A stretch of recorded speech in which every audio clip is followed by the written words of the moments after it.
The number one security challenge, in my view, is the fact that we are losing the most important values, such as recognizing each other's humanity.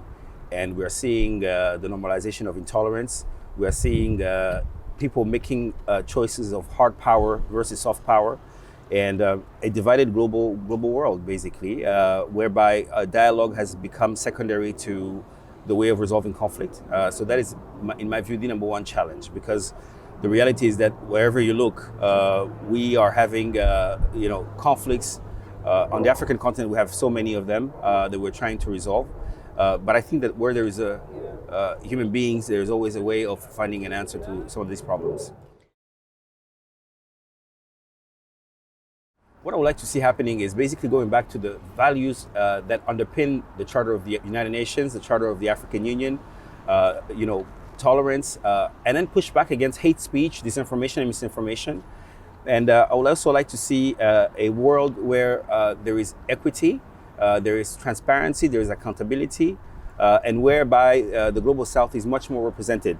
Here I'm talking about the reform of the Security Council, the reform of the global financial architecture, a voice that is more prominent of the African continent. We have just joined the G20, but we would like to not only be at the table, but we'd like to have an effective voice. So that is what I would like to see happening. And of course, inclusivity. Inclusivity, we often pay lip service to it, and it's in many resolutions we have adopted, but in reality, we still have challenges.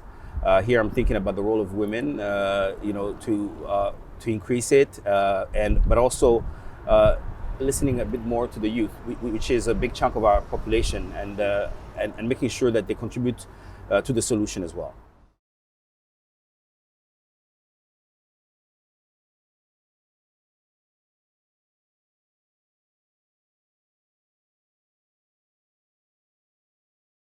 Well, I would say that there is not a single organization that can resolve these issues on their own. But I think that the first thing starts with the consciousness of the citizens.